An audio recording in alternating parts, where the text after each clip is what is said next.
So, can you tell us more about the launching of the new engine at the new ship? So, basic characteristics of the new engine and what is different, what are you introducing into the market?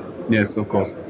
I mean, as we have seen, the demand of vessels is shifting, and this year was clearly to see that bigger tankers are being in the interest again from the shipping industry.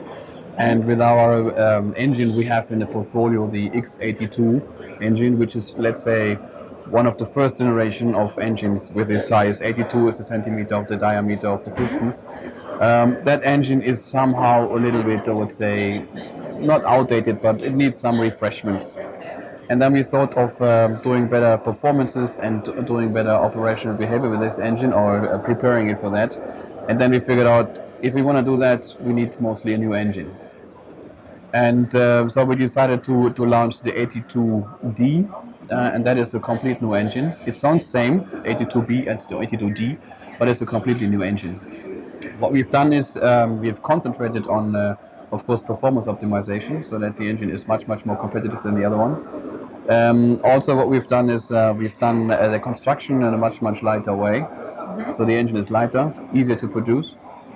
And for example, also what we see in the market is with bigger VLCCs, for example, or container vessels, 15,000 TEU container vessels.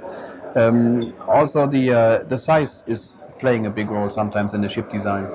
And for the 9-cylinder engine, for example, in the past we had to have a crankshaft which consists of two parts. And now with this engine design, because we shorten the cylinder distances, we can produce the crankshaft in one part, and that means the whole engine is reduced by 1.5 meter in length.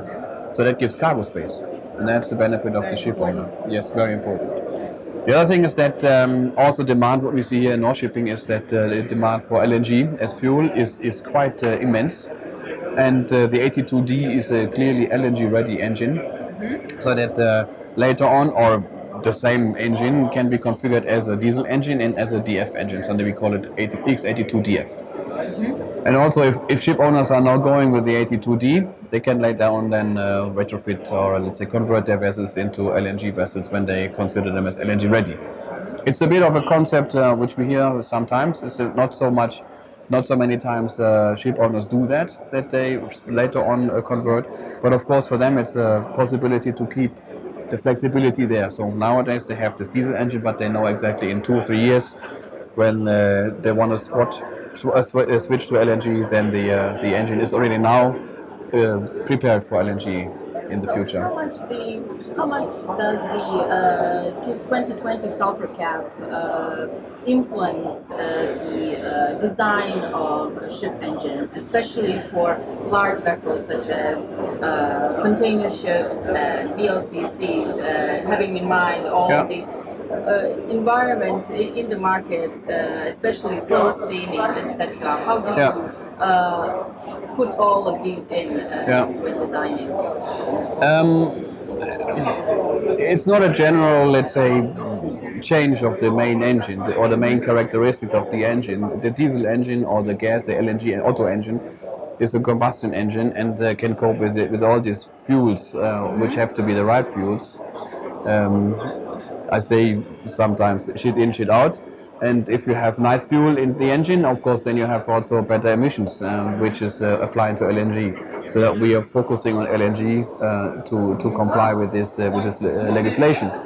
However, also for the diesel engine, if you still consider to use HFO later on, then the only possibility is to apply a scrubber, which I think is not a nice solution, because it doesn't really cut down the emissions in general. Because if you have a scrubber on board, you increase CO2 emissions, because you have all these engines and equipment around the scrubber to drive it, so that the CO2 emissions going up. And then later on, what you do with all this sludge, you do open loop and closed loop. So it's just maybe it's a business case for a short period, but for me the only way to go is LNG as fuel to comply with all these regulations. Yeah, but we also have this decarbonization target imposed by the IMO, so until 2050 to halve the emissions. There's this issue that industry players believe that LNG is just a transitional fuel. So what about the future? What do you think will be the fuel of the future? The fuel of the if I would know that, I wouldn't sit here. So we would be both rich if we would have known that. But no, of course, it's a good question. Honestly, I don't know what is the fuel of the future. I think it is not one fuel in the future. It will be a various mix of fuels, which will be available. And you're absolutely correct. LNG is, for now, it's available, and it's the way to go for now, for the next 10, 20 years, maybe even 30 years. But we will see so many fuels in between. And the engine, for example, we have a project with AET where we have a tanker also equipped with VOC burning, so it's volatile organic compounds. So where we mix the VOCs already with the LNG to burn it in the engine, so that we take the vapor from the cargo. Of course, you can also blend LNG with other fuels. For example, maybe later on, if it's mature, you can drop in with some hydrogen, and then that will go in the direction of decarbonization. And for my personal point of view, in the next 30 years, you have to differentiate what kind of segments you observe. I mean, if you observe more coastal-oriented shipping, then also other technologies like electric hybridizations with batteries, whatever, they fuel cells and solar and wind. There might be a good solution for those applications. But if you talk long haul, deep sea shipping from Shanghai to Marseille, or from Shanghai to Napoli. For this power density, the only propulsion technology available I can see for the next 30 years is a combustion engine, but that engine must be ready for the future fuels to come. And that's what our XDF is at the moment. So it's a gas engine, and then you can mix all CO2 neutral gases with LNG and mix them and burn them in the engine and then propel the vessel. We're also looking into hybridization. So that we have a compact design on the main engine with a generator solution, so that we as an engine designer design the engine for the shipyard very, very compact, so that they just put the engine in the vessel and then they can connect it with the grid on board and then supply the power generated by the engines to the batteries and recover then in port, ECA areas, whatever. So what would you say are the main challenges when designing the engines of the future? So is it this concern of the owners? Is it fear of the unknown? What is the market like? How do you see the things at the moment? Yeah, I think the most important thing is that the engine has to adapt very, very quick to the demands coming up. So it has to be, let's say, a stable, reliable working main engine. And then for us it's important to be fast and to react fast in the development and engineering to combine these engines with the fuels available. That's one thing. The other thing is, of course, reliability is the issue for ship owners. They don't want to have an engine which is not running 100% to their demand. With the XDF engines, we have now proven that we have almost 97-98% running on gas, so the availability of the engine is there, the reliability is there, and of course, for ship owners, the most important thing is also the after-sales support, so that they know what to do if they have an issue.